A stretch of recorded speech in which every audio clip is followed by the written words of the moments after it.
آله وصحبه ومن والاه. سبحانك لا علم لنا إلا ما علمتنا إنك أنت العليم الحكيم. رب اشرح لي صدري ويسر لي أمري واحلل عقدة من لساني يفقهوا قولي. أما بعد. Alhamdulillah, pengajian ini akhirnya kembali dibuka sesudah libur 2 tahun lebih. Mudah-mudahan habisnya dibuka nggak tutup-tutup lagi. Tentunya kita datang ya. Amin.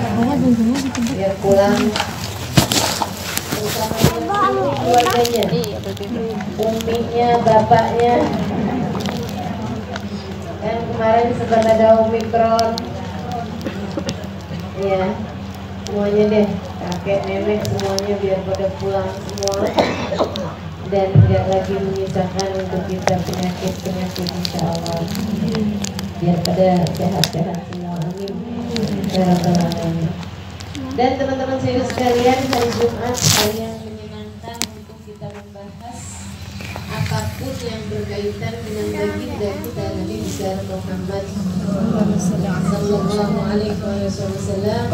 Jadi mereka sudah baca tahlil, yasin, salawat,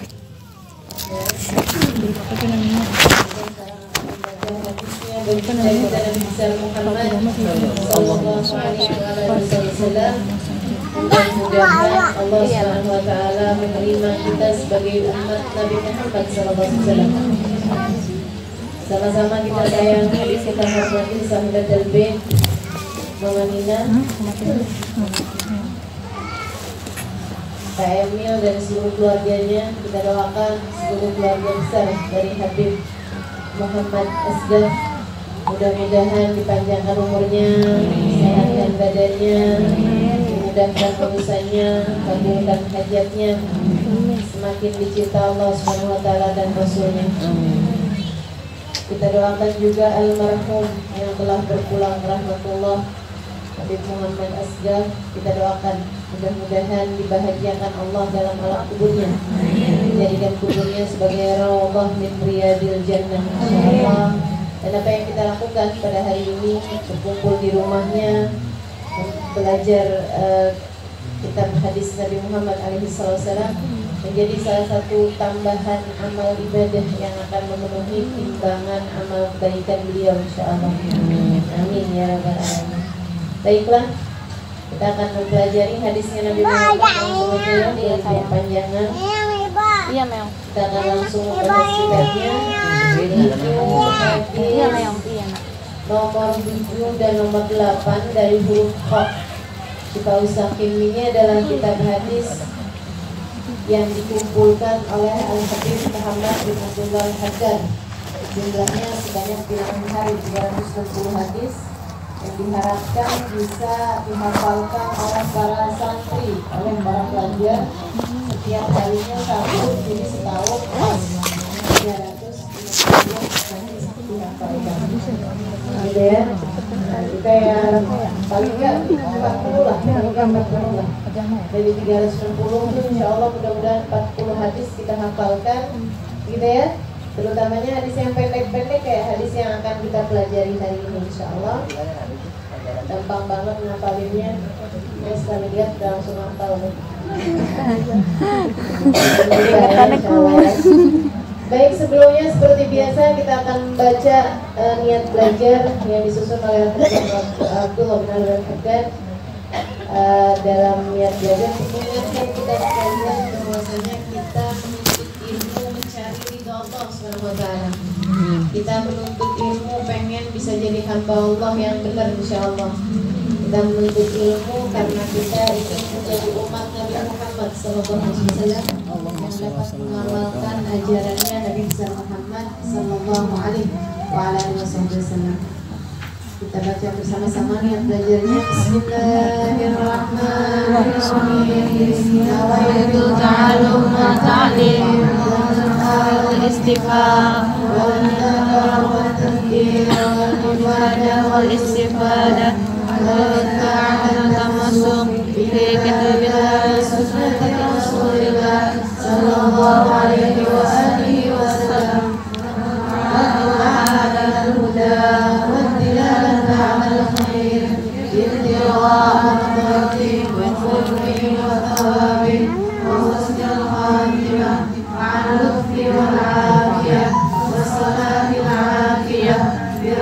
برحمتك يا أرحم الراحمين.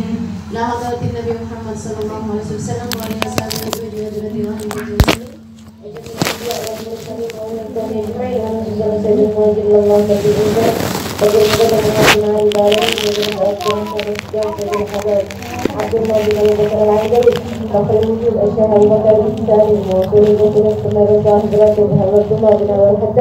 رحمة الجنة حرشي وعلى الحرشي وجميع ساداتنا أبي علوي أجمعين ثم إلى الإمام الغزالي محمد بن محمد الغزالي الطوسي ثم إلى رئاسة الأئمة من بيت المدرب إلى طاعته واليقين والقرآن السعيد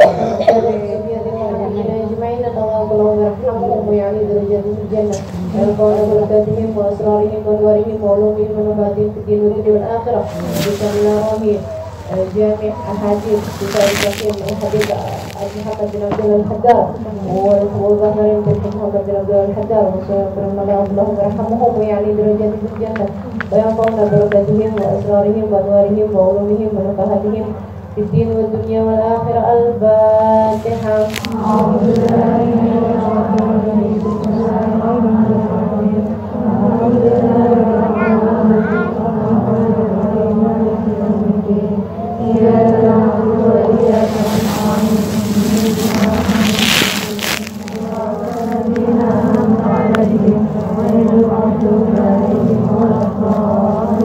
Bismillahirrahmanirrahim. Harful Qa. Hadis Qa yang ke-7.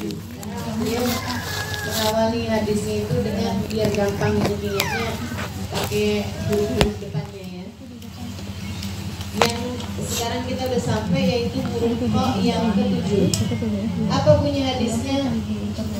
Qala Rasulullah sallallahu alaihi wasallam, bersabda Nabi besar Muhammad sallallahu alaihi wasallam, khairukum man ta'allama al-Qur'ana wa 'allamahu.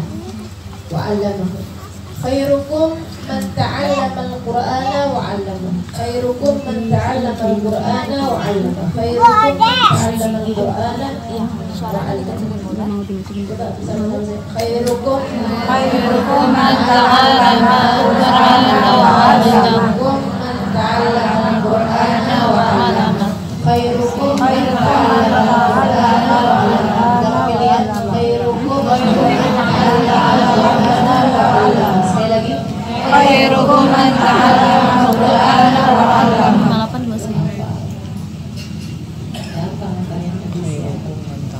Ucapannya Nabi Muhammad nih, makanya kenapa jadi mukjizat teman-teman sekalian. Mukjizatnya Nabi Muhammad, Al-Quran dan hadis Nabi Muhammad SAW, karena sampai dengan 1400 tahun itu ucapannya Nabi Muhammad itu mudah dipaham oleh orang setiap zaman. Kalau teman-teman baca tulisan pahlawan Indonesia, gak usah 1400 tahun yang lalu, saya nggak tahu 1400 tahun yang lalu Indonesia jadi apaan, maksudnya masih jadi apa gitu ya. Tapi 100 tahun yang lalu gitu, baca tulisan pujangga Indonesia, sastrawan Indonesia 100 tahun yang lalu gitu, belum tentu paham maksudnya, belum tentu sama tata bahasanya, betul apa enggak? Boleh kalau teman baca tuh yang ejaan tempo dulu tuh, yang tempo dulunya aja tulisannya nggak tempo dulu, tempoe doe loe, iya, aduh repot bener dah. Nah itu salah satu mukjizat Nabi kita Muhammad SAW, ucapannya adalah maqalla wa bila. Ucapannya Nabi Muhammad itu singkat, padat, mudah dipaham dan selalu indah tata bahasanya dari zaman 1400 tahun yang silam sampai dengan zaman sekarang. Itu satu keagungan baginda kita Nabi SAW. Mudah dihafal hadisnya Nabi itu ya, mudah dihafal. Dan siapa yang hafal 40 hadisnya Nabi, dijanjikan kata Nabi Muhammad, man hafidha minni arba'ina haditsan faqad wajabat syafaat. Siapa yang menghafal dariku 40 hadisku, dia wajib mendapatkan syafaatku. Tentu saja bukan asal hafal, tapi juga memahami dan mengamalkannya dalam kehidupan. Nah, 40 hadisnya Nabi Muhammad semangat hafal, insya Allah dapat syafaat Nabi Muhammad SAW. Berapa? Banyak ya. Innamal a'malu binniyat. Tuh. Ini yang barusan khairukum man ta'allama wa 'allama. Innama bu'itsu Liutammima makarimal akhlaq. Terus apa lagi? Al-haya'u Minal iman. Man amila billahi wal yawmil akhir. Paling krim daifau. Paling krim jarum. Khairukum man 'allama al-Qur'ana wa 'allama. Khairukum sebaik-baik kalian. Khairukum sebaik-baik kalian adalah orang. Sebaik-baik kalian adalah man orang. Ta'allam belajar. Al-Qur'ana Al-Qur'an. Sebaik-baik kalian adalah orang yang mempelajari Al-Qur'an. Wa 'allamahu dan mengajarkannya.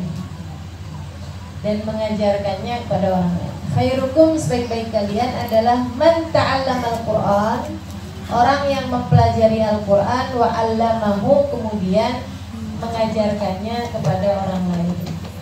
Ini guru ngaji nih ya. Saya salah satunya. Dan terima Allah SWT. Amin. Makanya saya nggak malu kalau tanyain profesinya apa sudah guru apa? Guru ngaji. Guru ngaji. Khairukum man ta'allama al-Qur'ana wa 'allama. Gimana mau? Ini katanya Nabi Muhammad khairukum sebaik kalian.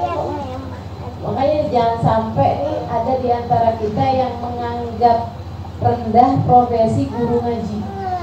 Bahaya ini. Bahaya. Sebab dia bisa termasuk menghina, merendahkan sesuatu yang diagungkan oleh Nabi Muhammad. Bahaya ya. Dilamar sama orang gitu. Saya tolak lah. Kenapa gitu? Jadi cuma guru ngaji doang. Hati. Kata Nabi Muhammad, khairukum man ta'allama al-Qur'ana.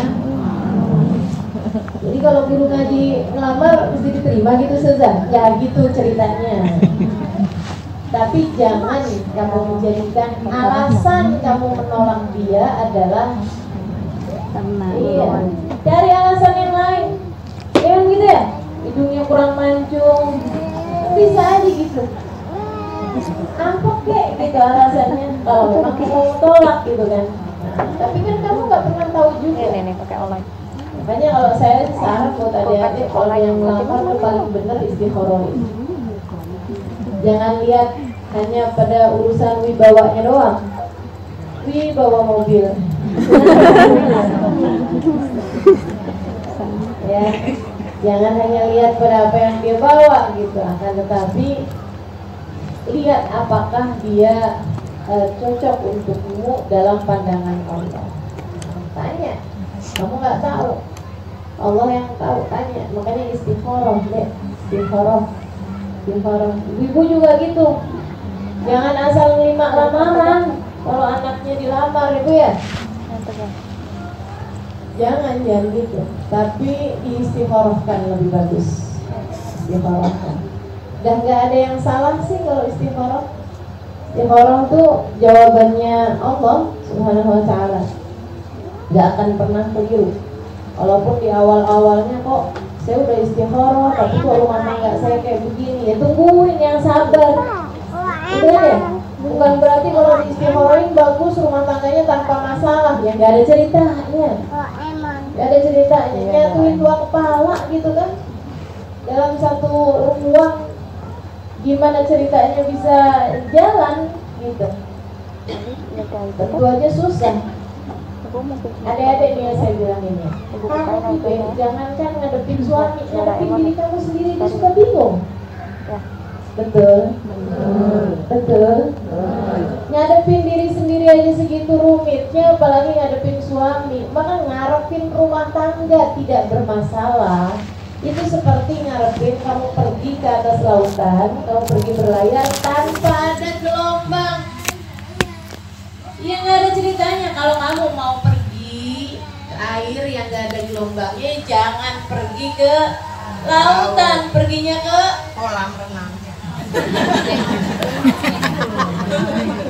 kolam renang. Ya. Ada gelombangnya.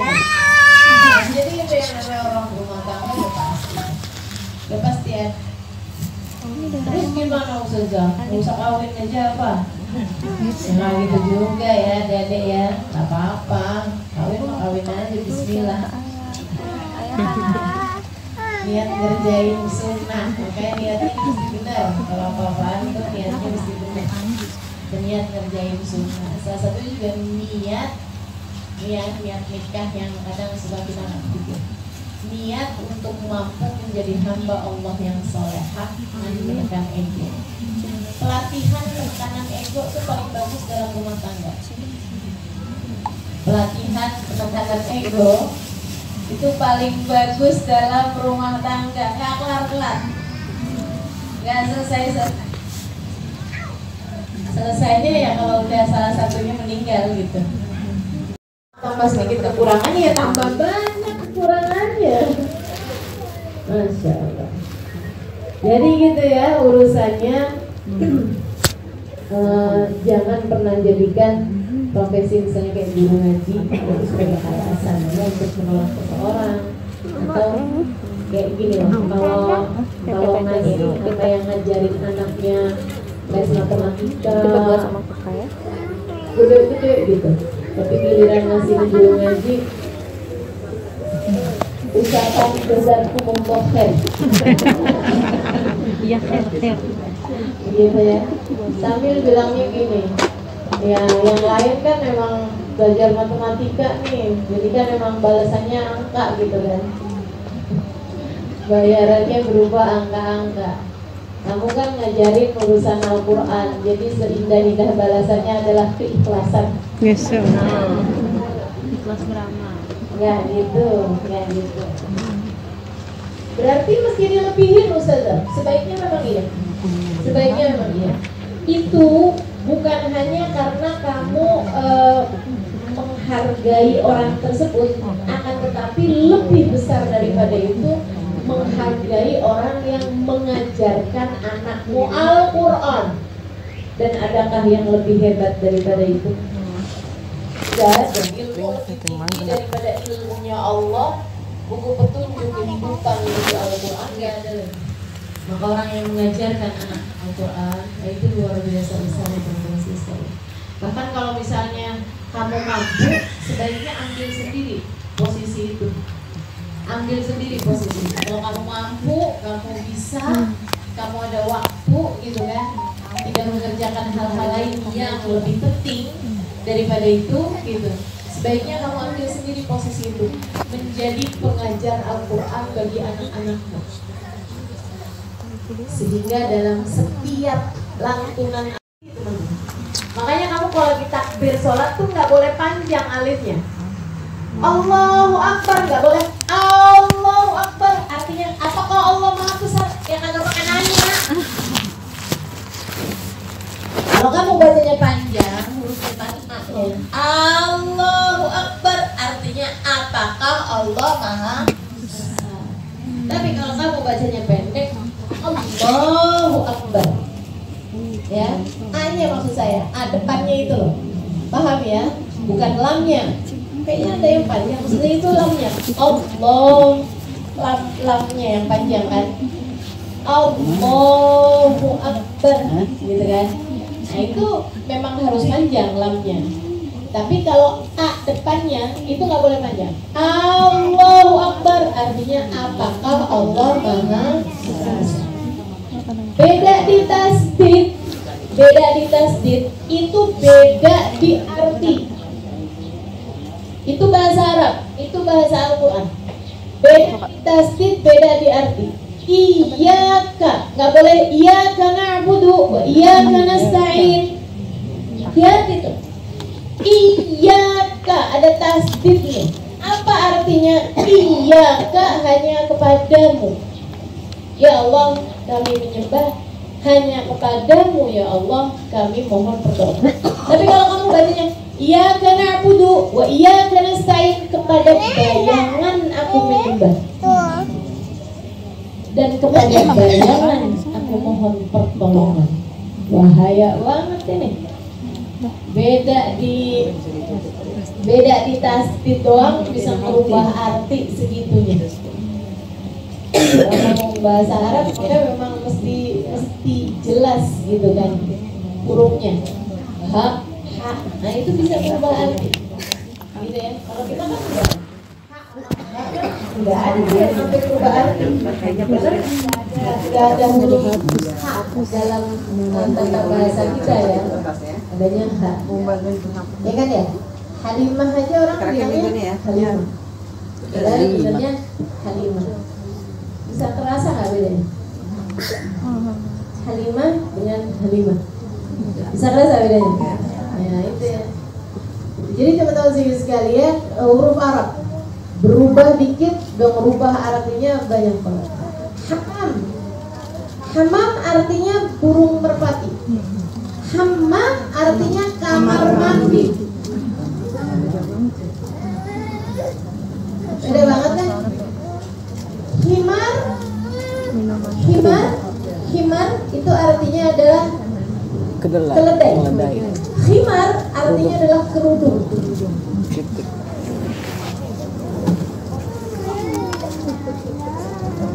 Himar artinya adalah keledai. Kalau himar artinya adalah kerudung. Nah itu beda di titik doang tuh. Udah beda artinya teman-teman. Banyak banget tuh bahasa Arab yang kayak begitu tuh. Bahasa Arab yang beda arti, beda titik, beda asro, koma, beda harokat, beda semuanya gitu. Makanya orang Arab nih bahasanya paling susah dipelajari. Ya, makanya teman-teman tuh mesti tahu tuh. Bahasa Arab itu bahasa yang paling sulit dipelajarinya. Makanya kalau ada orang bisa bahasa Inggris gitu kan ya, hebat, betul, bagus gitu.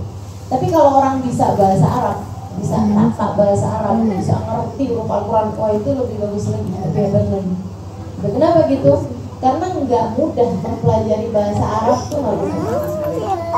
Mempelajari bahasa Arab sampai dengan paham, sastra, seluk-beluk apa segala macam itu nggak mudah.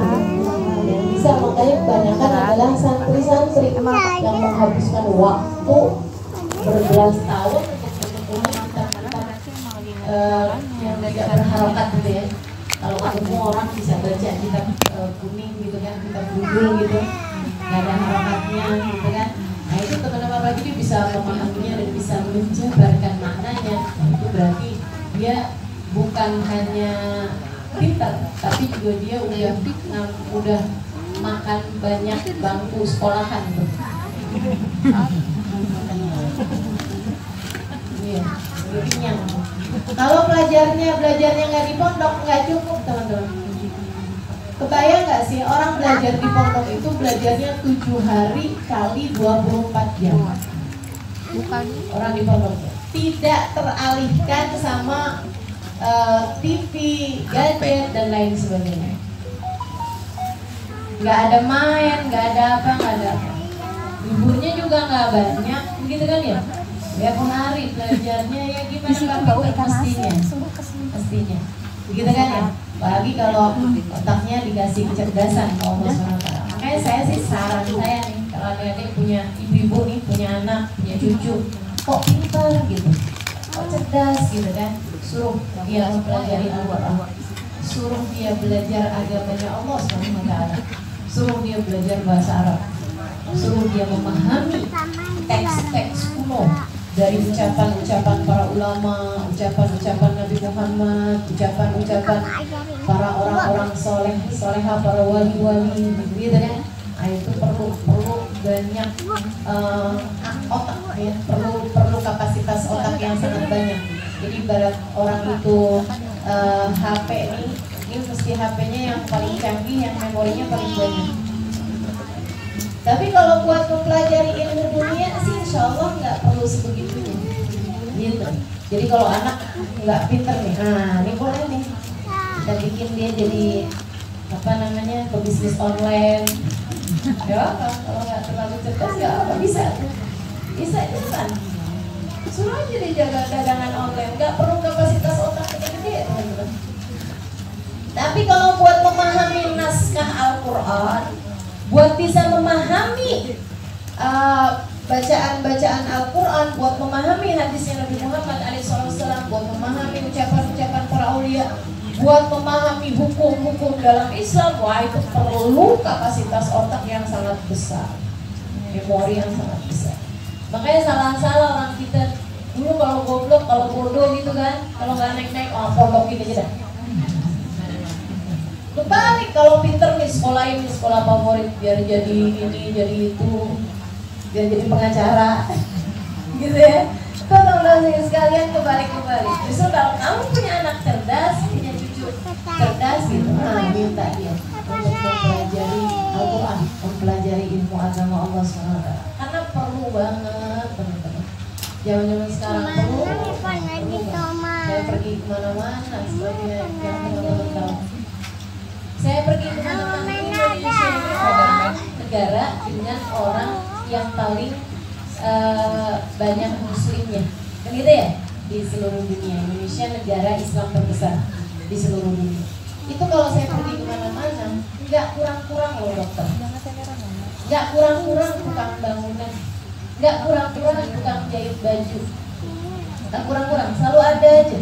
Bidan apa semuanya tuh ada, tapi belum tentu punya ustazah. Belum tentu punya ustazah. Ini baru ustazah ya. Belum lagi kalau belum tentu punya ustazah yang bisa baca kitab gundul. Wah, belum tentu banget. Belum tentu banget. Banyak banget yang enggak. Pernah saya terus masa pandemi ini kan punya jadwal ke Singapura, ke Brunei, ke Malaysia gitu ya, dan beberapa negara lain.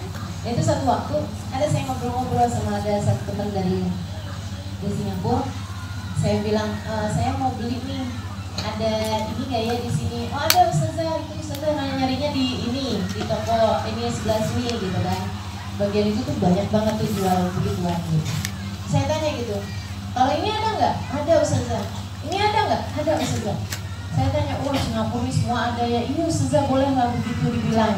Dia bilang gitu. Negara kami kecil tapi semua ada ustazah. Gitu kan?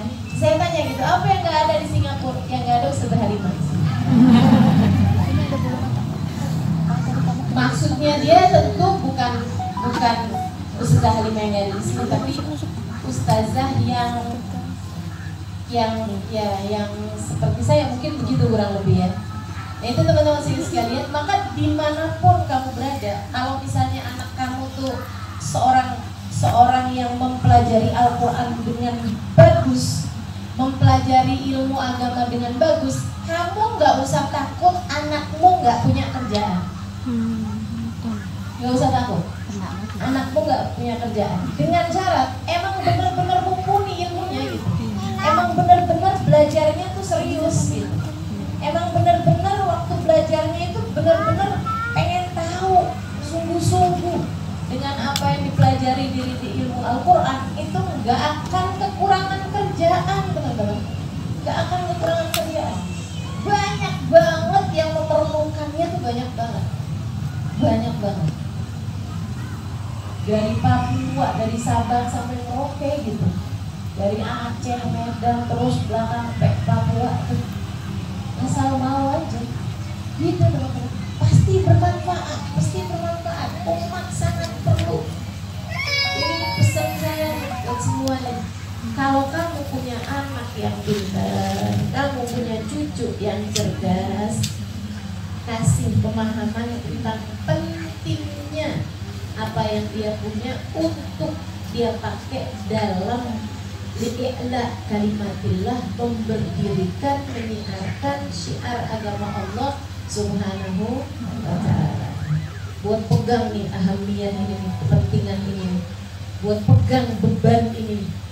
Itu teman-teman saya sekalian, bukan cuma dianya yang dicinta sama Allah dan Rasulnya, sekeluarga jadi pantas dicinta sama Allah dan Rasulnya.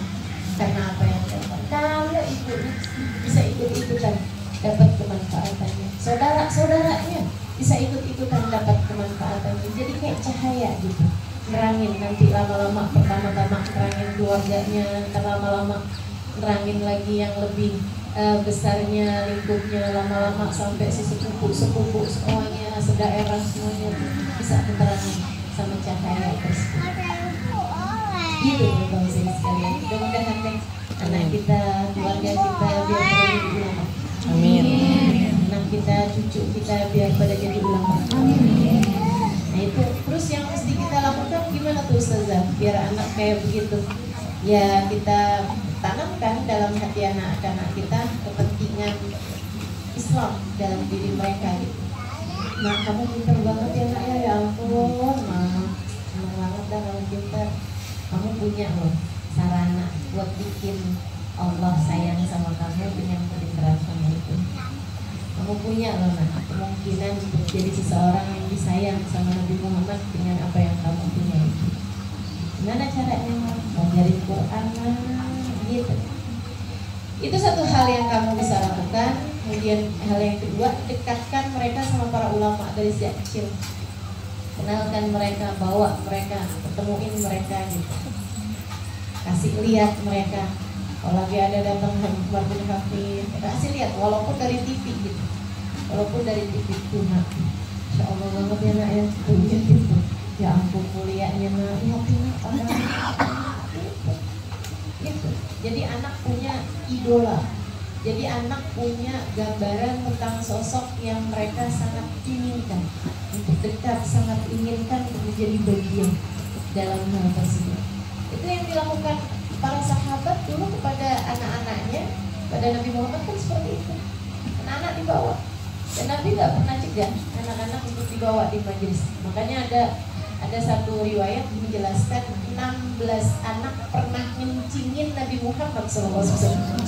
Banyak banget, 16 coba. 16, bukan satu, bukan dua, 16 anak pernah ngencingin Nabi Muhammad SAW. Kenapa kok bisa ngencingin Nabi Muhammad? Anak tuh kan kalau sampai ngencingin kan artinya dibawanya lama, digendongnya kan lama. Kalau getaran kan enggak seperti itu. Digendongnya lama, dan digendongnya lama itu kapan? Saat mereka duduk bareng sama Nabi Muhammad. Majelis Nabi kalau di majelis gitu kan melihat anak bayi di bawah Nabi Muhammad di bangku Nabi Muhammad SAW. Kecil kan anaknya. Gitu. Sehingga sekalian dan saya muliakan, bawa anak-anak kamu gitu kan. Ustazah gangguin majelis, dia mesti tahu ini juga. Kalau bawa anak, duduknya jangan jauh-jauh dari pintu keluar, ya kan? Apalagi kan kalau misalnya majelisnya itu rame, penuh, desek-desekan, kan anak kadang merasa nggak nyaman, gitu kan ya? Ya bawa keluar gitu. Udah anak majelis jangan bilang siapa sih? Nah, anak ente kan? Lupa kalau bawa anak ya. Punya siapa sih tuh kagak ngurusin anaknya? Iya saya yang bawa. Masya Allah, dia tak tahu diri gitu ya. Khairukum man ta'allama al-Qur'an. Itu dua. Kemudian hal ketiga, teman-teman sekalian, kamu bisa lakukan.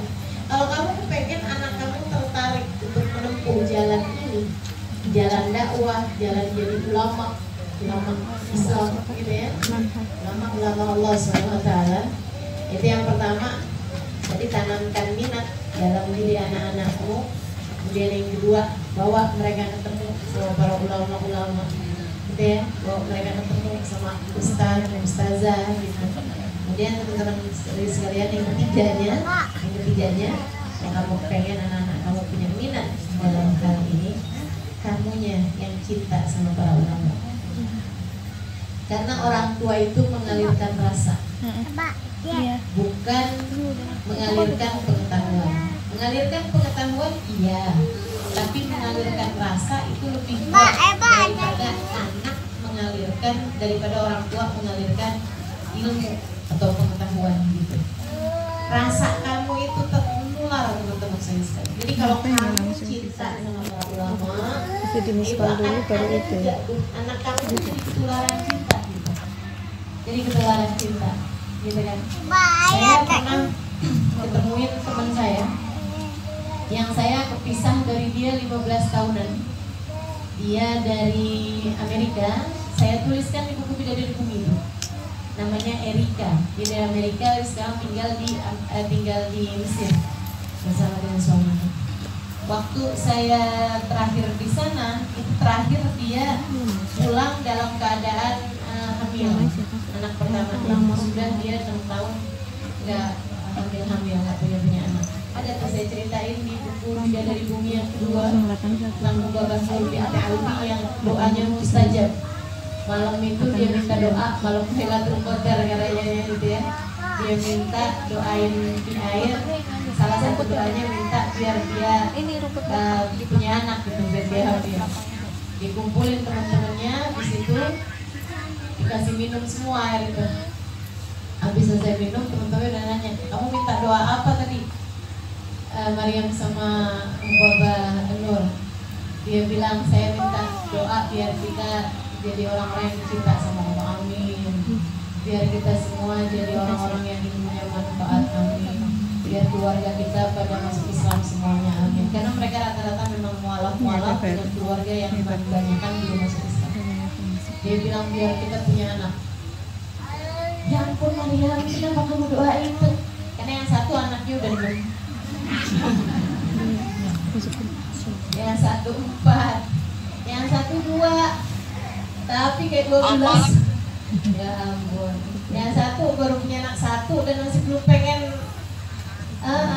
belum pengen nambah lagi gitu. Yang satunya lagi belum ada anak, tapi dia memang belum pengen hamil dulu gitu kan, karena masih pengen belajar dulu di taring gitu. Subhanallah, itu Ramadan terakhir Ramadan yang habis itu saya pulang tuh bulan Muharramnya. Bulan Muharram saya pulang, saya nikah, saya tinggal di sini 6 bulan, kemudian bulan Syaban saya balik lagi ke sana. Itu 6 orang semuanya nggak ada. Saya tanya kemana nih, sini kemana, nggak ada semuanya, lagi pulang hamil ke negerinya masing-masing. Bisa 6-6-nya nggak ada yang sisa, semua hamil, termasuk si Erika ini. Jadi anak itu tuh saya nggak sempat ketemu si anaknya Erika yang pertama. Waktu saya datang ke sana ke Mesir 15 tahun kemudian, saya ketemu sama dia. Itu anaknya melukin saya, nyalamin saya, melukin saya, nggak lepas. Saya heran aja gitu. Si Maryam ini cerita, dia bilang, Ustazah, saya selalu bilang sama dia bahwa muka kamu lebih mirip sama muka ustazah saya sendiri. Karena mungkin waktu saya hamil, saya selalu teringat, saya selalu kangen gitu. Jadi akhirnya anak saya mirip ustazah, dia bilang gitu. Padahal sih pas saya lihat, cakep bener. Mirip saya dari mana? Teman-teman saya sekalian yang saya muliakan, nah itu ya, karena cinta, dia nggak pernah ketemu sama saya 15 tahun, teman-teman saya sekalian, gitu kan? Akan tetapi ketika ketemu itu jadi kayak orang udah kenal lama gitu. Padahal lihat foto saya ini nggak pernah juga terhubung, teleponan apa segala macam, sampai saya ketemu sama dia itu gitu. Tapi kenapa anak bisa kayak segitunya gitu kan? Karena ya itu dia, ibunya selalu menceritakan. Ini gambaran kecil aja sih. Para orang-orang tua yang suka ceritain tentang anaknya gitu kan, kepada anaknya, tentang orang-orang yang kamu sayangi, orang-orang yang kamu hormati, orang-orang yang kamu idolakan gitu. Itu akan mengalir dalam diri anak-anakmu kesenangan terhadap hal tersebut. Misalnya kalau kamu pengen anakmu menjadi khairun nas, menjadi sebaik-baik manusia yang dia mempelajari Al-Quran dan dia juga mengajarkan ilmunya Al-Quran ini ya kepada orang banyak gitu kan. Nah itu maka ini adalah tips-tips dari saya gitu. Kalau kamu ingin anak kamu menyukai atau menjadi salah seorang ulama, jadi ulama gitu kan. Yang pertama, tanamkan dalam diri anak-anakmu kepentingan tersebut. Dan yang kedua, bahwa mereka ketemu, bahwa mereka biar mereka lihat. Kemudian yang ketiganya, kamunya yang cinta sama mereka. Dan yang terakhir, teman-teman sekalian, yang terakhir, cobain untuk khidmah sama para ulama. Cobain untuk khidmah sama para ulama gitu. Khidmahnya tuh bentuknya apa aja yang kamu bisa, apa aja yang kamu mampu. Buka rumah, buat majelis ilmu, gitu kan? Nah itu salah satunya gitu. Kemudian lagi nggak mampu untuk itu gitu. Apa yang kamu bisa lakukan? Misalnya nih ada satu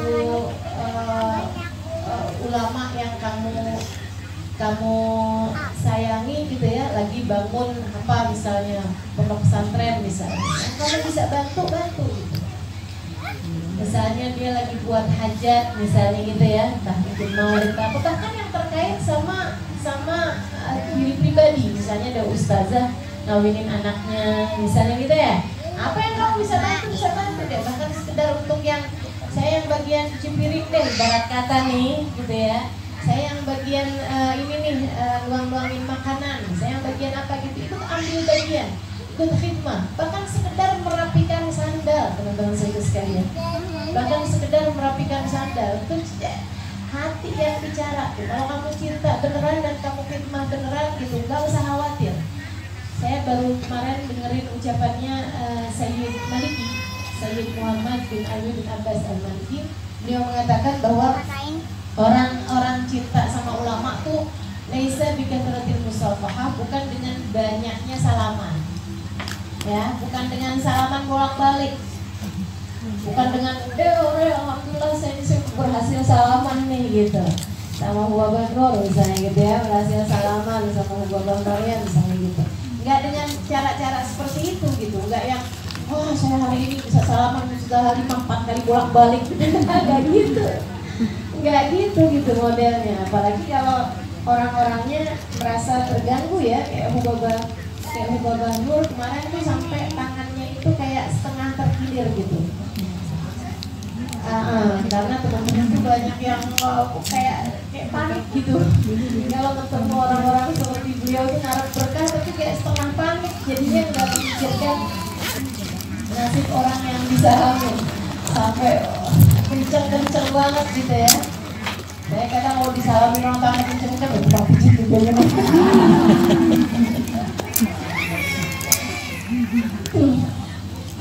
Iya, ada tuh satu daerah, saya kalau pulang dari daerah itu hampir selalu punya luka di tangan.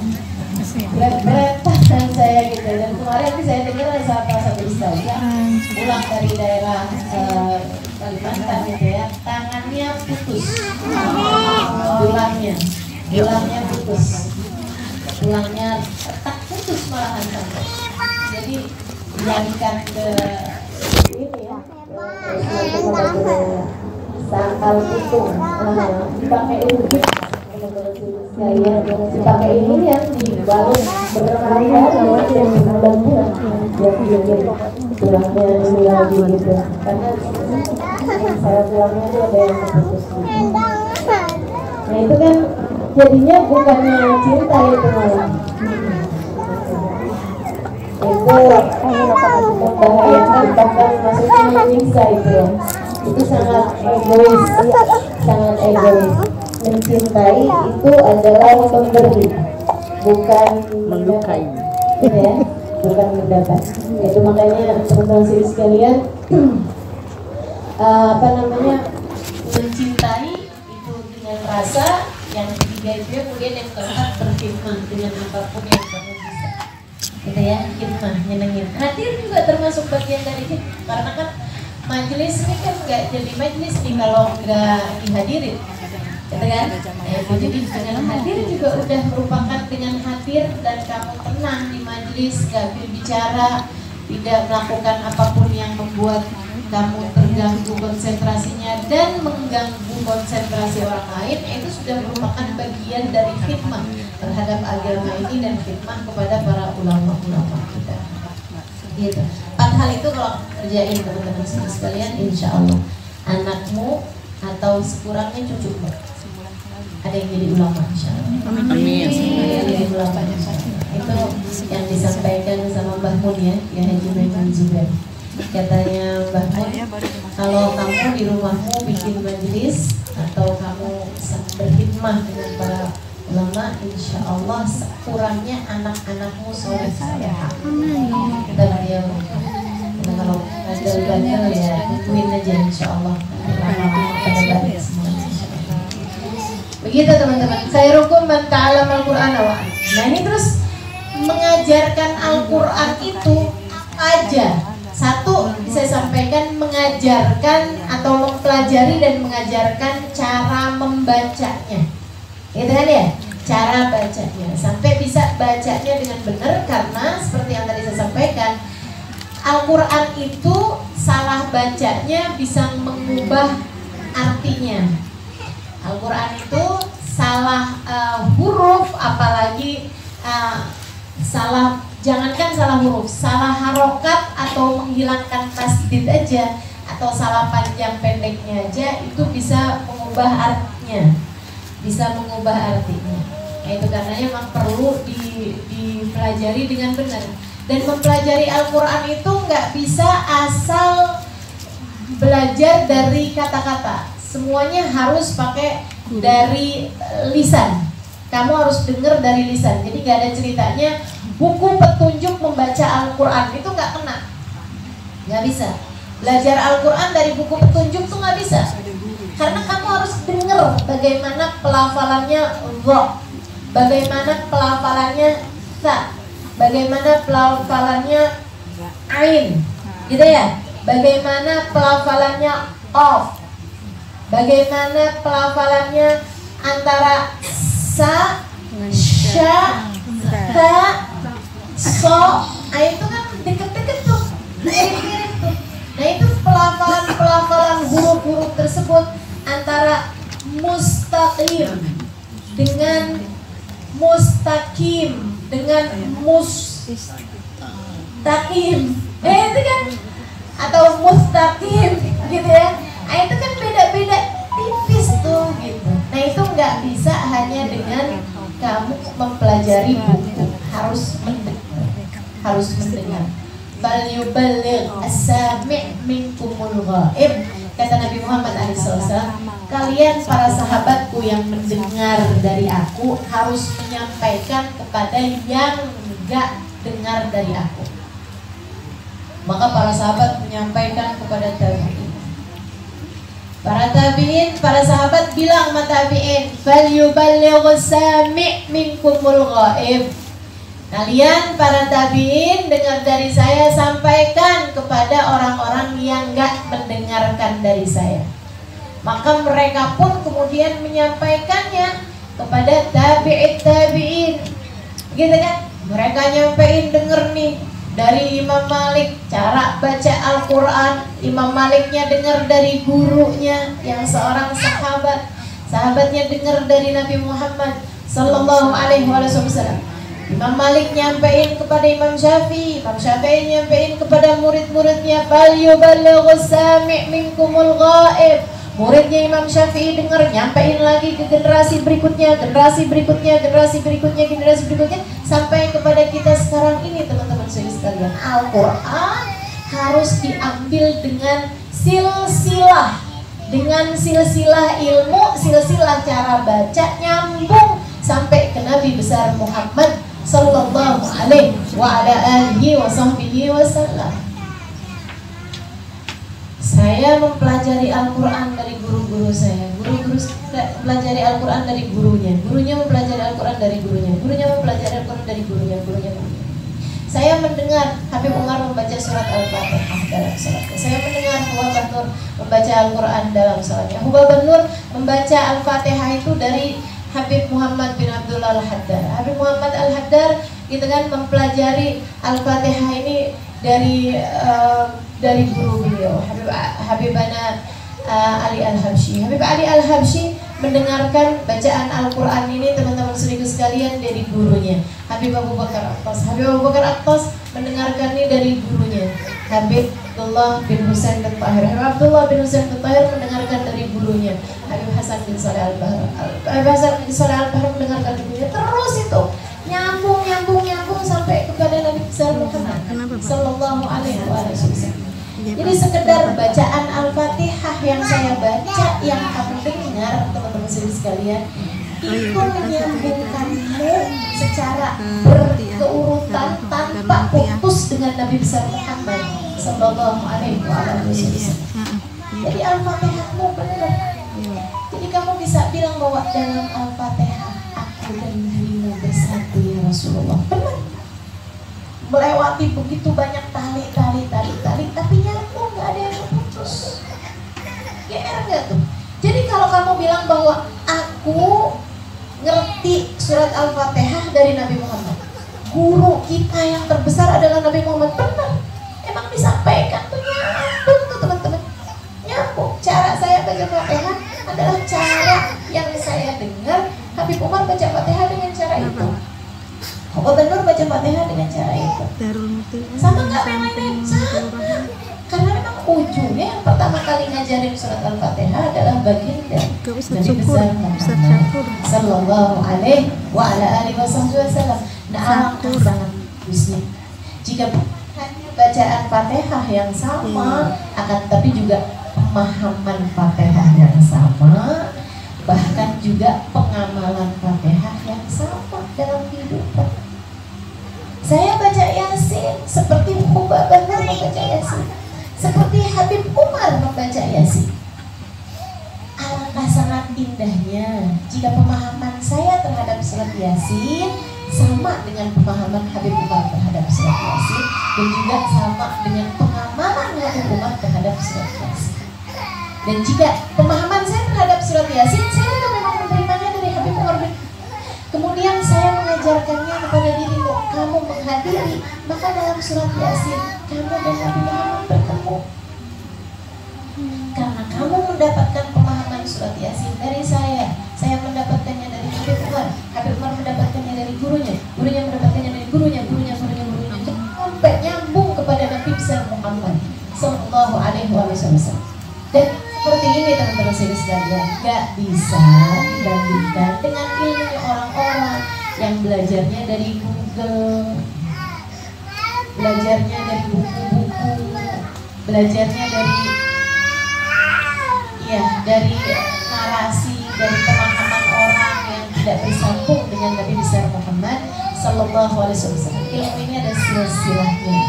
Ilmu ini ada silsilahnya, seperti yang kemarin saya sampaikan di Al-Ittihad kalau nggak salah ya. Kenapa Yasin dibaca Yasin? Kenapa nggak Yasa gitu?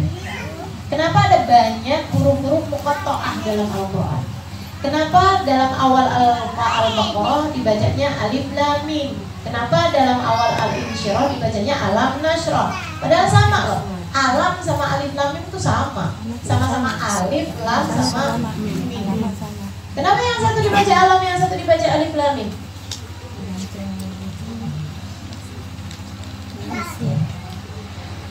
Kenapa yang satu dibaca Alam, yang satu dibaca Alif Lam Mim gitu kan? Apa tujuan Allah untuk bikin yang satu Alif Lam Mim, yang satu Alam? Dari mana kamu tahu yang satu dibaca Alam, yang satu dibaca Alif Lam Mim? Dari Nabi Muhammad. Nabi Muhammad bacanya dengan cara seperti itu. Awal Al-Baqarah dibacanya Alif Lam Mim. Awal Al-Insyirah dibacanya atau awal Al-Fil dibacanya Alam. Alam Nashrah laka sadrak, alam tara kaifa fa'ala bi ashabil fil. Teman-teman sekalian, taunya dari mana? Dari Nabi Muhammad. Nah, taunya dari mana kita kalau Nabi Muhammad bacanya seperti itu? Karena kita mendengarnya dari orang yang mendengarnya, dari orang yang mendengarnya, dari orang yang mendengarnya, dari orang yang mendengarnya nyampe kepada Nabi besar Muhammad.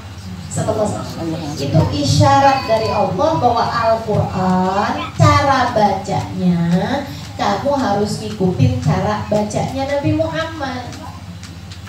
Bahwa mempelajari Al-Quran itu gak bisa asal dari sembarangan, gak bisa, harus dari orang yang punya silsilah pelajaran Al-Quran, dari orang yang terus bersambung dari Nabi besar Muhammad Sallallahu Alaihi Wasallam. Cara baca.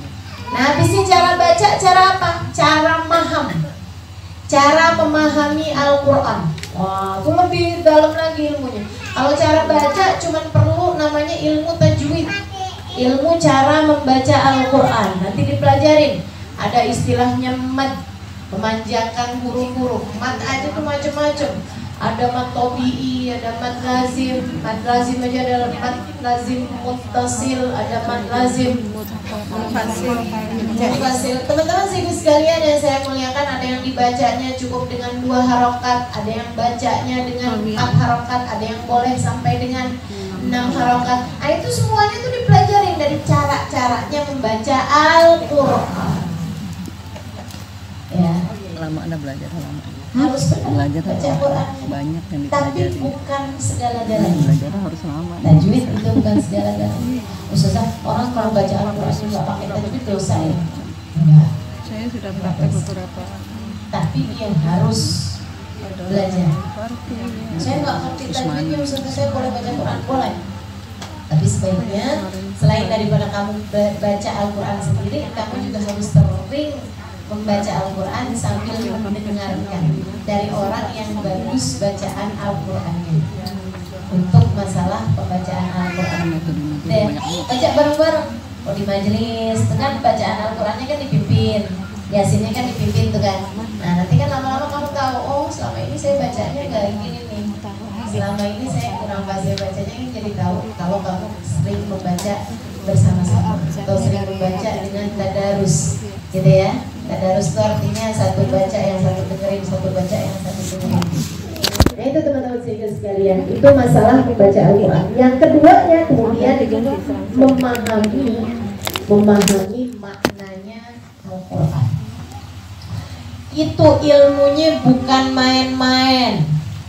Saya sering mengibaratkan, memisalkan Al-Quran itu kayak lautan. Lautan itu ada penyelam, lautan ada nelayan, lautan ada pemancing, lautan ada orang yang berdiri di tepian ngeliatin pantai. Orang kalau mau jadi nelayan sekurangnya bisa berenang. Orang kalau mau menjadi penyelam bukan hanya berenang yang dia kuasai, tapi ada banyak ilmu-ilmu lain selain dari berenang yang harus dia kuasai. Ilmu menahan nafas, kan gitu ya? Ilmu tuh kalau ketemu ikan hiu gimana, kalau ketemu karang di lautan gimana, kalau ketemu segala macam. Ada ilmu-ilmunya yang dipelajari sama para penyelam. Teman-teman sekalian, kalau kamu nggak ngerti ilmunya, jangan coba-coba nyelam nyari mutiara di dalam lautan, nggak bisa. Tenggelam ya. Dan kalau kamu nggak bisa berenang, ya kamu jangan coba-coba nyari ikan, ya, dengan menjadi nelayan di lautan gitu. Ya paling banter kamu palingan gitu ya. Bisanya itu inilah mancing gitu, mancing di laut gitu. Kalau nggak bisa berenang, ya kan? Mancing di laut itu pun juga ada ilmunya, kan begitu ya? Kalau yang nggak ngerti ilmunya, nggak sabar juga gitu, boro-boro dapet ikan, dapetnya botol aqua, nyangkut di kail. Teman-teman sekalian yang saya muliakan, atau kalau yang nggak keburu nih mau mempelajari berenang juga nggak keburu, tapi saya kepengen menikmati lautan. Ya udah, nggak usah susah-susah. Kamu sore-sore ya, kamu duduk deh di tepian laut, liatin saat matahari tenggelam. Cakep. Saya suka foto. Saya taruh di Instagram. Teman-teman sekalian saya muliakan, jadi semua masing-masing mengambil sesuai dengan kemampuannya masing-masing. Kalau kamu berenang aja kagak, istilah katanya gitu ya, kalau kamu bahasa Arab ngerti aja enggak, bahasa Arab paham aja enggak gitu, jangan coba-coba nafsirin Al-Quran, apalagi ngajarin tafsir Al-Quran bahasa Arabnya aja gak ngerti. Al-Quran tidak sebercanda itu, teman-teman sekalian. Al-Quran gak sebercanda itu. Al-Quran perlu ilmu besar untuk bisa mengajarkan, gitu ya. Dan kalau saya bilang Ustazah ngajarin tafsir Al-Quran, ya saya menyampaikan tafsir para ulama-ulama. Saya enggak lagi nyelam, enggak, gitu ya, enggak lagi nyelam teman-teman sekalian. Tapi bolehlah saya bisa bahasa Arab, gitu ya, ya sekurangnya lebih bagus lah dari tadi. Saya bisa bahasa Arab, saya bisa huruf gundul, begitu kan, saya bisa baca kitab kuning, kitab tafsir, semuanya itu saya alhamdulillah. Di 12 tahun mondok masa sih nggak bisa. Teman-teman sekalian yang saya muliakan, saya pun juga berguru.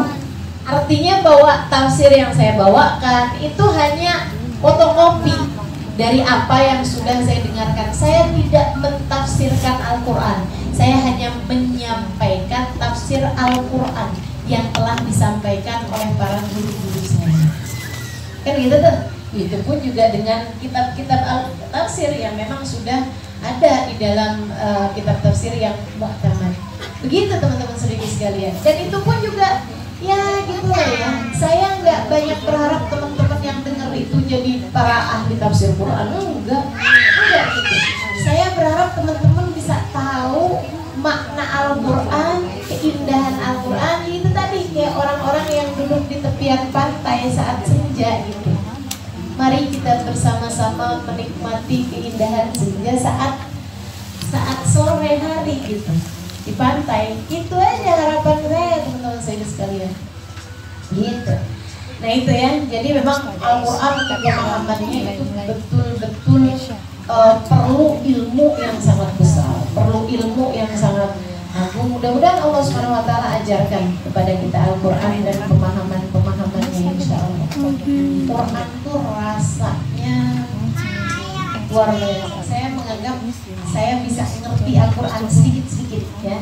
Saya bisa ngerti Al-Quran, ngerti sedikit dari Al-Quran. Itu adalah sebuah karunia indah yang Allah Subhanahu Wa Taala berikan dalam hidup saya. Terus Pak GR kalau ingat ini, insya Allah gitu. Saya yang kayak beginian sama Allah dikasih buka Al-Quran dan ngerti gitu maksudnya. Ya Allah, saya suka ngerasa gede bener sini yang Allah kasih dalam diri saya. Mudah-mudahan aja dengan cara seperti itu Allah tambahkan terus. La in syakartum la azidannakum. Ya, saya ngerasa nikmatan yang Allah beri pada saya enggak kalah atau bahkan lebih besar daripada kenikmatan yang diberikan sama orang kaya dengan kekayaannya, yang diberikan orang cantik dengan kecantikannya gitu.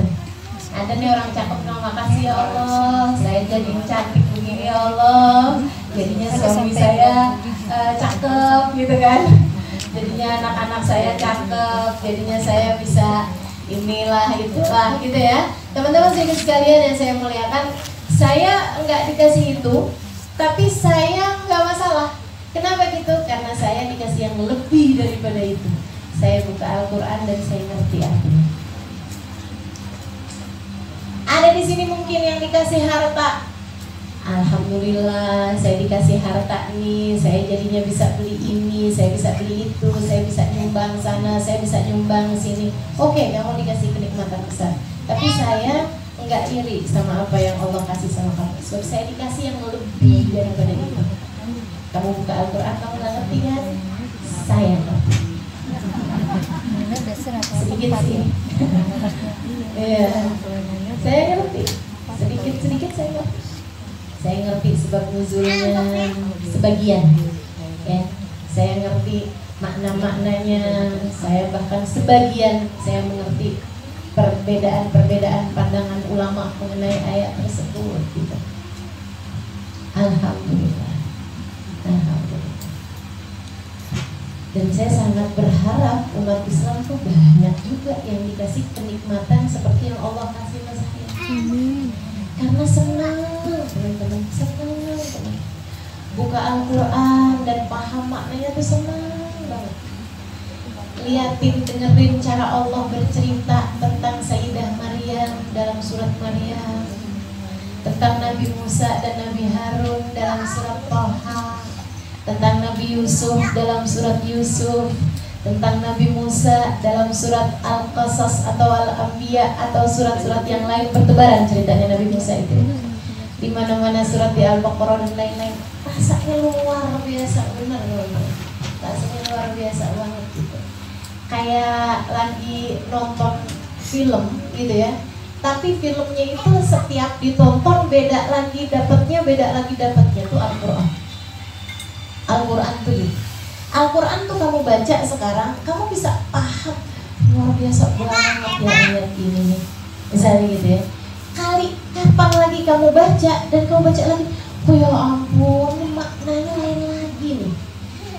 Bisa begitu Al-Qur'an. Bisa begitu Al-Qur'an. Itu kayak lautan gitu kan. Hari ini kamu dapat ikan apa, di tempat yang sama besok hari kamu bisa dapat ikan yang berbeda. Kayak lautan. Hari ini nyelam di situ bisa dapat mutiara, kapan lagi nyelam di situ bisa dapat yang lain-lain.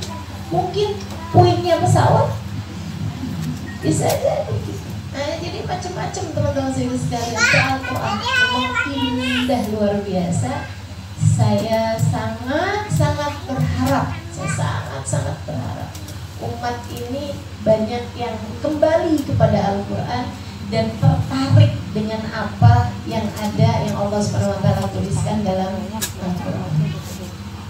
Jadi itu sekalian saya muliakan pemahaman terhadap Al-Quran. Indahnya luar biasa. Semuanya udah ada tuh dalam Al-Quran. Gitu ya. Ahli tafsir zaman-zaman akhir Ustazah, banyak gak yang kayak ahli tafsir zaman-zaman dulu? Banyak ya, banyak. Kalau kita dengerin tafsirnya Syekh Sya'rawi, nah itu alhamdulillah.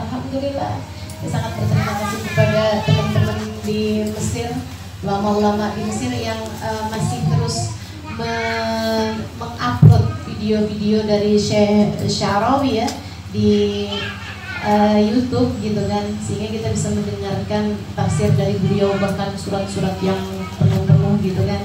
Itu dari pemahaman tafsir beliau, Masya Allah, luar biasa banget teman-teman sekalian, luar biasa banget indahnya. Pakai bahasa apa Ustazah? Arab lah, masa Sunda? Khairukum man ta'allama al-Quran wa 'allama. Sebaik-baik kalian mempelajari Al-Quran dan mengajarkannya. Kemudian yang ketiganya, dari pemahaman Al-Quran, kamu belajar dan mengajarkan cara membaca Al-Quran. Sebaik-baik orang adalah orang yang belajar Al-Quran dan mengajarkannya. Belajar dan mengajarkannya itu apa? Itu terhadap 3 hal. 1, belajar cara membaca Al-Quran dan mengajarkannya. Biasanya disebut guru ngaji ya. Kemudian yang kedua, belajar cara memahami Al-Quran dan mengajarkannya. Pemahamannya yang diajarin, kemudian yang dipelajarin, kemudian dia mengajarkannya kepada orang lain. Begitu ya. Kemudian yang ketiganya, nah ini biasanya disebut ustaz atau disebut ulama lah ya. Kemudian yang ketiganya yaitu belajar dan mengajarkan cara pengamalan Al-Quran dalam kehidupan. Cara pengamalan Al-Quran dalam kehidupan. Nah ini ada orang yang dikasih pemahamannya aja, tapi tidak dikaruniai oleh Allah Subhanahu Wa Taala hidayah untuk dapat mengamalkannya. Ada juga orang-orang yang sama Allah Subhanahu Wa Taala dikaruniai pemahaman terhadap Al-Quran dan juga hidayah untuk dapat mengamalkannya. Dan ini sebuah karunia yang paling indah yang Allah Subhanahu Wa Taala berikan ketika oleh Allah Subhanahu Wa Taala dikaruniai ketiga-tiganya. Mengerti baca Al-Quran tentu saja yang paling mudah itu ya, kemudian mengerti memahami Al-Quran, kemudian yang ketiga mengerti mengamalkannya, dan dikaruniai Allah Subhanahu Wa Taala pengamalannya dalam kehidupan.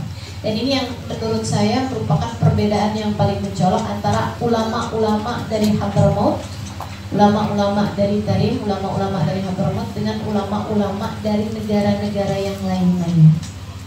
Ya, ulama-ulama dari Hadramaut itu pengamalan terhadap Al-Qurannya itu banyak gitu. Pengamalan terhadap Al-Qurannya itu banyak, begitu ya. Dan itu tuh bukan hanya banyak, tapi juga didukung dengan lingkungan yang mengamalkan Al-Quran. Jadi kayak gini, kayak saya baca innamal mu'minuna ikhwah fa aslihu baina akhwaikum, gitu kan ya.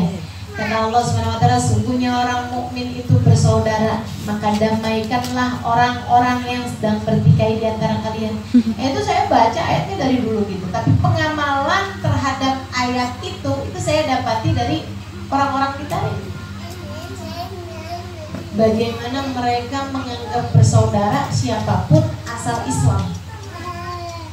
Asal Islam saudara gitu. Sampai teman saya tuh dari Inggris, dia bilang nih Tarim nih satu-satunya kota yang saya berani tinggal di sini tanpa sepeser uang pun. Dia nggak punya uang sepeser pun, saya berani tinggal di negeri ini. Kenapa gitu? Warganya nggak akan pernah biarkan kita kelaparan. Yang paling miskin-miskinnya sekalipun nggak akan nolak tamu gitu. Yang paling miskin-miskinnya sekalipun akan mengajakmu makan kalau dilihat kamu sedang nggak makan, gitu kan? Karena kamu adalah misalnya kayak musafir atau apa kayak gitu, teman-teman sekalian. Itu kota yang sama Allah SWT dikaruniai pemahaman tentang cara mengamalkan Al-Quran, gitu ya, tentang cara mengamalkan Al-Quran dalam kehidupan. Aqimus shalah, gitu kan ya, dirikanlah sholat. Nah itu saya dapetin di sana tuh, bagaimana orang-orang senegeri memberdirikan sholat gitu. Sampai-sampai mereka tuh nggak percaya waktu saya ceritain bahwa ada orang muslim nggak sholat. Saya cerita gitu kan orang-orang sana, dia bilang Indonesia muslim lagi ikut. Dia bilang gitu. Saya bilang di Indonesia tuh ada orang-orang Islam yang nggak sholat. Dia bilang nggak gitu Alimah, nggak gitu. Kamu nggak serius kan? Dia bilang gitu. Dia bilang enggak, beneran kok nggak sholat, mereka nggak sholat gitu kan. Lain si nonton deh, kamu suudon tuh orang. Kamu nggak tahu mereka sholat, talim habis itu sholat. Enggak sholat. Dari mana kamu tahu? Emang kamu ikutan sama dia? Dia masuk kamar, kamu ikutan. Kamu kok bisa tahu kalau ada orang nggak sholat? Emang kamu ngikutin mereka? Pas lagi mereka masuk rumah, masuk mana? Ya enggak sih, tapi emang enggak. Dari mana kamu tahu? Kamu suudon, kamu suudon. Nggak percaya ada orang nggak sholat. Terakhir katanya yang lain-lain kayak gini, ya nggak mungkin lah nggak sholat. Gimana mereka makan, gimana mereka tidur? Saya bilang, emang orang kalau nggak sholat nggak bisa makan, nggak bisa tidur. Ya kita aja kalau kelewatan sholat berjamaah nggak enak makan, nggak enak tidur. Kita juga kalau nggak sholat berjamaah kita nggak bisa makan, nggak bisa tidur. Nggak bisa. Jadi pemaknaan hakikat ibadah, hakikat Allah dalam Al-Quran itu kayak gimana tuh ada tuh dalam diri mereka. Gitu. Makanya teman-teman sekalian, mau mempelajari ilmu bisa dimanapun, tapi mempelajari cara pengamalan ilmu itu kamu harus tinggal, kamu harus lihat orang-orang yang mengamalkan ilmu tersebut. Baru kamu bisa menjadi hamba-hamba Allah Subhanahu wa taala seperti mereka. Mesti lihat. Oke, penting banget buat kamu menjadi solehah biar anak-anak kamu bisa soleh-solehah. Karena mereka lihat ibunya, karena mereka ngelihat orang di rumahnya. Begitu kan ya? Dan saya nggak pernah tuh di sana tuh dengar orang bohong, nggak pernah. Selama saya di sana, saya nggak pernah dengar orang bohong. Itu gimana ceritanya tuh? Kamu tinggal di satu daerah yang kamu setiap dengar omongan orang tuh kamu nggak ittiham, nggak curiga gitu. Nih bener apa bohongnya dia? Nggak ada gitu. Kamu dengar orang ngomong apa aja kamu percaya. Sampai-sampai waktu saya awal nikah sama suami saya itu nggak bisa bilang kayak begini nih sama saudara-saudaranya. Ali masih bohongin aja nggak apa-apa, dia nggak bakalan tahu kalau kita bohongin. Dia pikir semua orang jujur, bohongin aja dia nggak bakalan nyangkain kamu bohong. Masya Allah. Dan beneran tuh teman-teman. Jangankan orang Tarimnya ya, saya ini loh, cuman orang yang tinggal di Tarim, pulang-pulang dari sana, saya nggak tahu ada orang bisa bohong. Jadi pas ada orang bilang gitu kan di asinan, dia ngambil cabai terus dia cobain gitu, manis manis cabenya. Saya dengan segera ngambil tuh cabe berapa biji, saya langsung makan, saya kepedesan setengah mati. Saya bilang ternyata cabenya pedes. Itu teman-teman saya pada ketawa terus bilang iya Ustazah, mana ada cabe manis. Saya bilang tapi tadi katanya manis. Ya kita bercanda lah Ustazah. Oh gitu. Oh gitu caranya. Saya nggak nyangka ada orang bohong teman-teman. Saya beli, ada orang jualan salak. Saya beli gitu kan, saya tanya, manis bang salaknya? Manis neng. Saya beli tuh berapa kilo? Ternyata pas saya coba, sepet. Kok bisa bohong ya tuh orang? Heran saya nggak nyangka gitu ada orang bisa bohong teman-teman. Saya hadir Hall Solo gitu kan, saya naik beca dari jarak yang sangat pendek gitu kan jaraknya. Bayarnya saya tanyain gitu, berapa bang? 50.000. Zaman itu ya 20 tahun lalu. Terus akhirnya saya kasih aja gitu 50.000. Tapi saya bilang sama teman-teman, oh sekarang ongkos beca itu mahal ya. Berapa Ustazah? 50.000. Enggak Ustazah, 5.000 aja Ustazah. 50.000 kok orang dimintanya 50.000. Jadi saya nggak tahu ada orang bisa bohong. Segitunya saya bukan orang Tarif teman-teman. Saya 4,5 tahun tinggal di Tarif. Saya nggak nyangka ada orang bisa bohong. Awal-awal saya datang senang, saya udah tahu cara.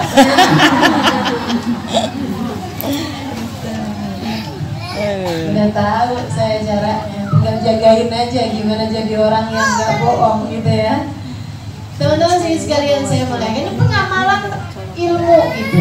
Yang Allah SWT bilang innama yaftaril kadiban ladina la yu'minu billah. Yang bisa bohong tuh orang nggak beriman sama Allah. Orang kalau beriman sama Allah nggak bohong. Kata Allah SWT dalam Al-Quran. Jadi pengamalan terhadap Al-Quran itu diamalkan sama mereka-mereka itu. Diamalkan sama mereka-mereka itu. Ahlul Quran mereka. Orang-orang yang Al-Quran mereka bawa dalam kehidupan mereka.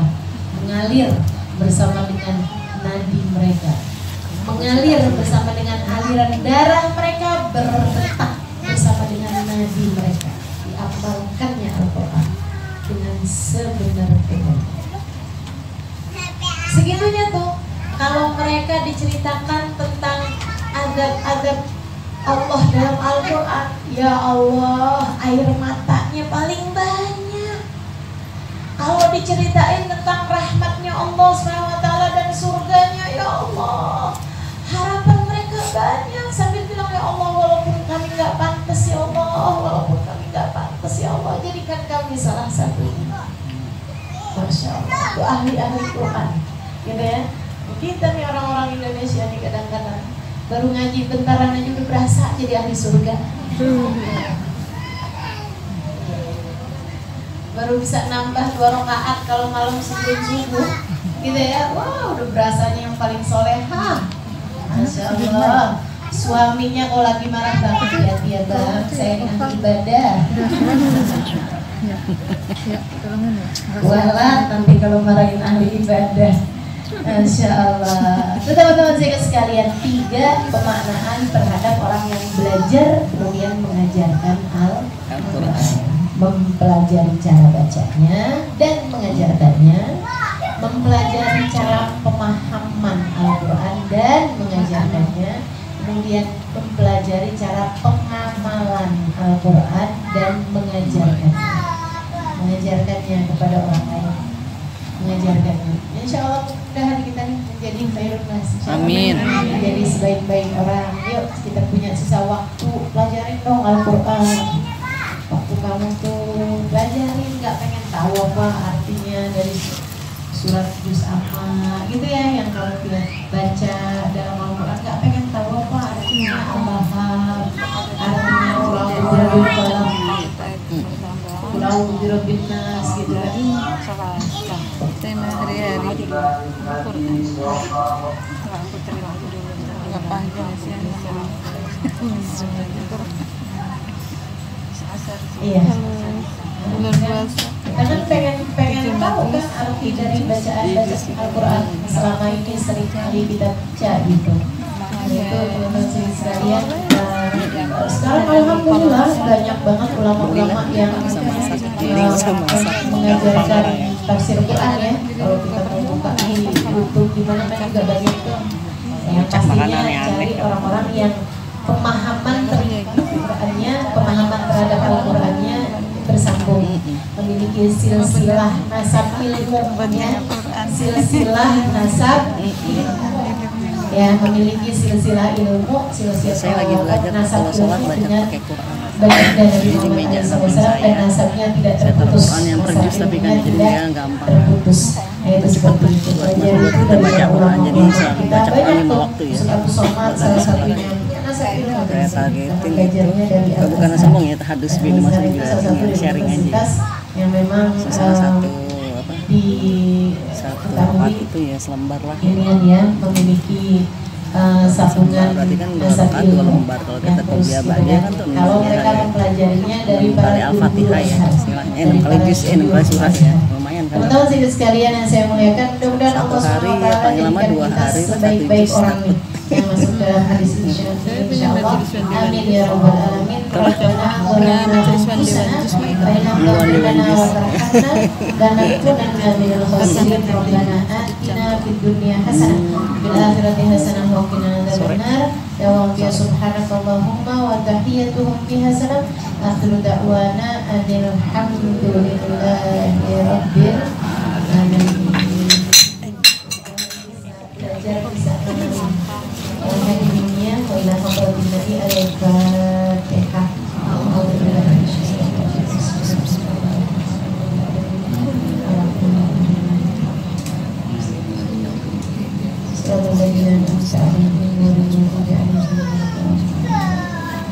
Oh ya, sebagai tambahan, alangkah sangat baiknya jika kita tidak meninggalkan Al-Quran walaupun hanya beberapa lembar tiap hari. Ya, siapkan waktu buat Al-Quranmu itu, walaupun hanya beberapa menit. Kalau pagi subuh dan sehari. Selain daripada surat-surat atau ayat-ayat yang memang biasa kita baca. Jadi jangan bilang saya tiap hari baca Yasin kok berarti udah cukup kan sebagai baca Al-Quran. Itu Al-Quran atau Yasin yang kamu baca adalah Yasin yang kamu jadikan sebagai wirid, sebagai bacaan harian, ya. Nah, tapi wirid dari Al-Quran itu sendiri memang sebaiknya kamu punya, walaupun misalnya kayak selembar 2 lembar tiap hari itu dibaca, gitu ya. Jangan hanya misalnya kayak sekali baca 2 juz, 3 juz, tapi sebulan itu gitu ya. Nggak gitu, kita baca terus sedikit-sedikit. Misalnya kayak antara maghrib dan isya, itu kan waktu yang bagus tuh. Habis subuh misalnya gitu, punya barang 2 lembar, 3 lembar, atau pagi hari saat sebelum kamu keluar rumah, bisnis sholat duha gitu, baca gitu. Karena tuh waktu kapan aja yang menurut kamu senggang dan kamu bisa membacanya dengan baik ya. Kalau misalnya sebelum subuh saja, oh bagus lagi Al-Quran al-Fajri kana masyhuda. Kata Allah SWT dalam Al-Quran, Al-Quran yang dibaca di waktu fajar, di waktu subuh itu, saat jelang subuh atau saat subuh gitu ya, itu adalah kana masyhuda, disaksikan sama malaikat-malaikatnya gitu. Malaikat akan menjadi saksi ketika kamu membaca Al-Quran jelang-jelang waktu sholat subuh atau saat-saat sudah ada subuh. Mudah-mudahan Allah SWT menjadikan kita sebagai ahli Quran. Amin. Ya rabbal alamin. Rabbana zalamna anfusana wa in lam taghfir lana wa tarhamna lanakunanna minal khasirin. Rabbana atina fid dunya hasanah fil akhirati hasanah wa qina adzabannar. Dawam ya subhanakallahumma wa tahiyyatuhum salam. Akhiru da'wana alhamdulillahi rabbil alamin. Taqabbalallahu minna wa minkum. Taqabbal ya karim. Ya Rabbana tarafna bi annana sarafna wa annana asrafna asrafna fatub alaina tawbah taghfir li kulli awbah wastur lana al-awrati wa amin rawati waghfir li walidina rabbi wa mauludina والآل والإخوان وسائر الخلان وكل ذي محبة أو غيرة أو صحبة والمسلمين أجمع آمين يا ربي أسمع وذا الوجود منا لا باكتساب منا بالمصطفى رسولي أفضل كل سوري صلى وسلم ربي عليه عند الحب وآله وصحبه عدد الشسوق والحمد لله بالبر والتناجي أشهد أن لا إله إلا أنت أستغفرك وأتوب إليك سبحانك اللهم وبحمدك أشهد أن لا إله إلا أنت أستغفرك وأتوب إليك سبحانك اللهم وبحمدك أشهد أن لا إله إلا أنت أستغفرك وأتوب إليك قبل القبور توبة توسع سبحانك وبحمدك وقدر من يقولون قريبا ما أنت أتقى أتقى منا ورضا غيرين يفتح الضرارين يختم لنا بالحسنى وغراتنا أنه في خير وعافية من تجيب الذي فتحناكم أباه حبيب محمد أسقف أن الله يغفر لها ويرحمها ويغشاها برحمة الله ويسكنها الجنة أن الله يغفر له ويرحمه ويعلي درجاته بالجنة ويتغشاها برحمة الله ويسكنها الجنة شر الفاتحة